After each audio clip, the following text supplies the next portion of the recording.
자, 오늘 해볼 이야기는 오랜만에 명조 컨텐츠로 왔습니다. 명조 윤호 캐릭터 분석, 캐릭터 스토리 분석입니다.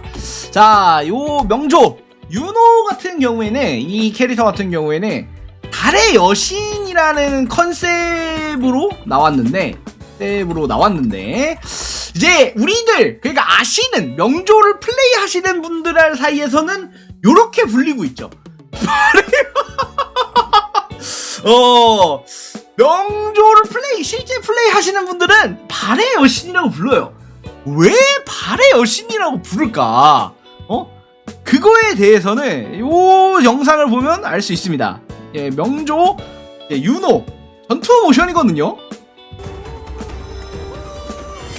아, 이 전투 모션인데, 아이고, 어머나, 아하! 자, 이래서 발의 여신이라 불린다. 이래서 발의 여신이라, 불린다. 이게 굉장히, 약간, 이 컨셉 자체가, 여기, 윤호라는 캐릭터가 활약하는 일곱 언덕의 컨셉 자체가 약간 그리스 로마? 이런 느낌이어가지고 요런 컨셉이다 보니까 약간 그 복장이나 그런 게 좀 강조된다. 약간 강조되는 역할이 있어요. 자, 발의 여신인가 발기 여신인가는 조금 좀 많이 천박하다고 생각합니다. 자, 어쨌든 이 캐릭터의 스토리를 보면은, 이 캐릭터의 스토리는 대체적으로 이런 거예요. 그러니까 스토리를 다 설명드리진 못해요. 설명은 못 드리지만 대충 이런 스토리다 라고 하는 거는, 얘가 일단은 이 되게 악재, 그러니까 나라에 큰 재앙이 와요. 재앙이 덮칩니다. 여기서 이 재앙에서 이거 자기의 힘을 사용해서 힘으로 이거를 약간 반전? 그러니까 실마리를 만들어요. 반전에 실마리를 만드는데, 이게 여기서 자기의 힘을 사용하는 대가가 바로 이게 서브컬처 혹은 웹소설에서도 가끔 등장하는 거예요. 바로 존재예요. 그러니까 존재를 희생해서 이제 힘을 사용하거든요.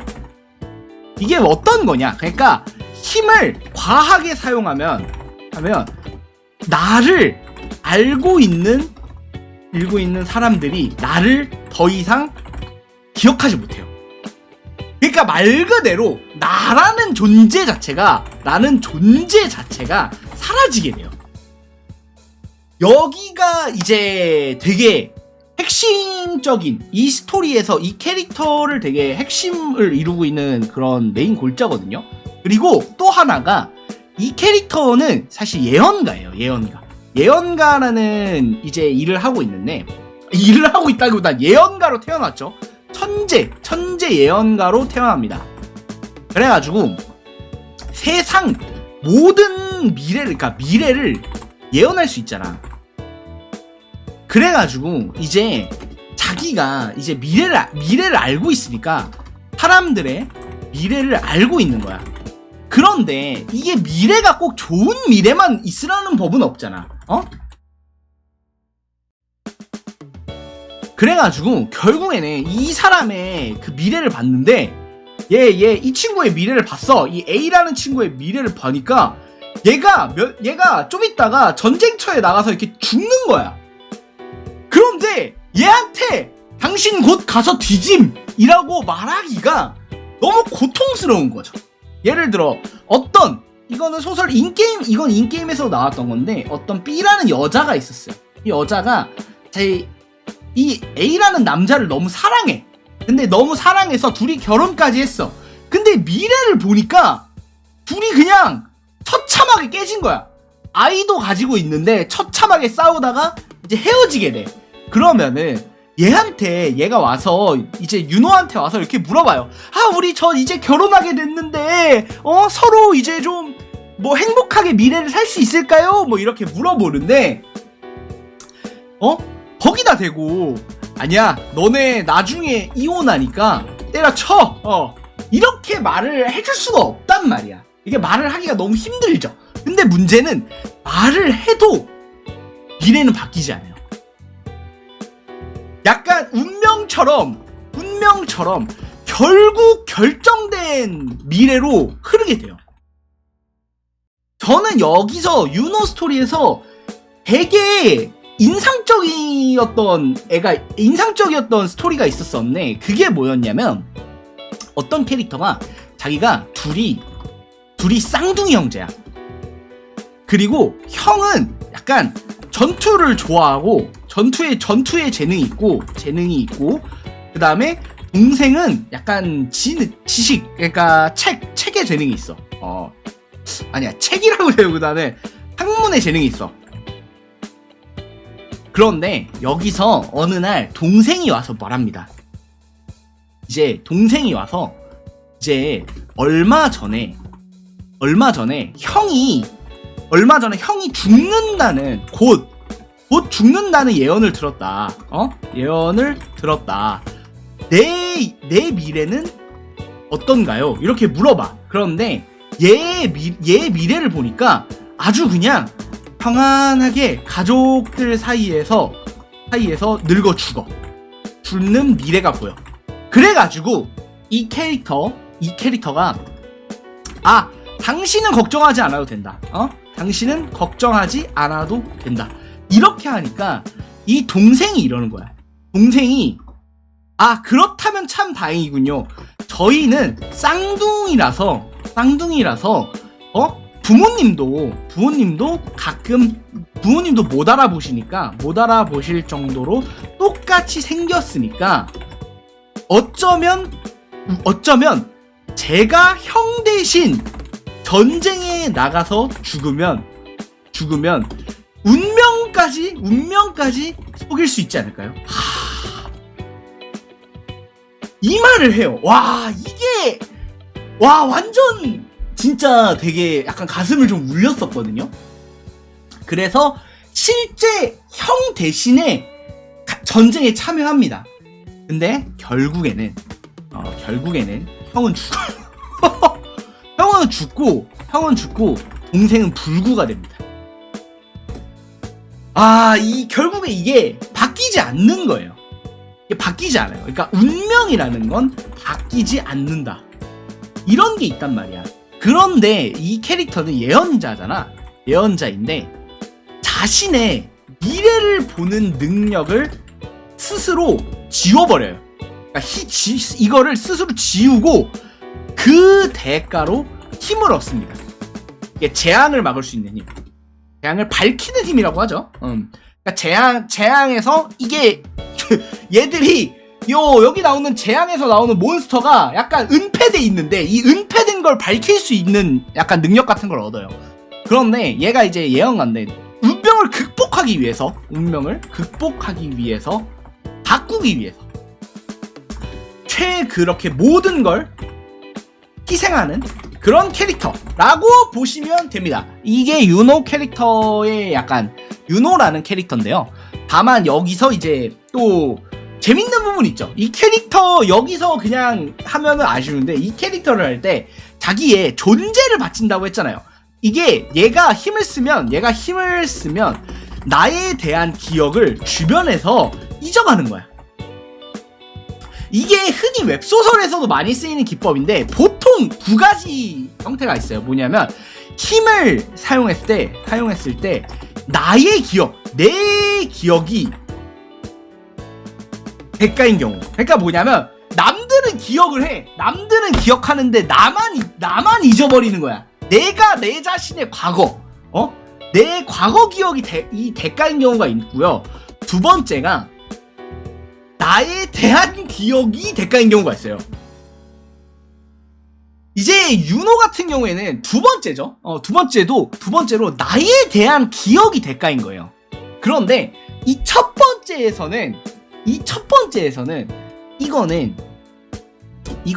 사실 좀 여기서 감동을 줄 때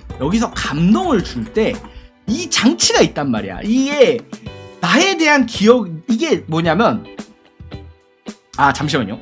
말을 좀 정리해서 이제 이 기억을 이 스토리 구조를 맛깔나게 살리려면 뭐가 필요할까요?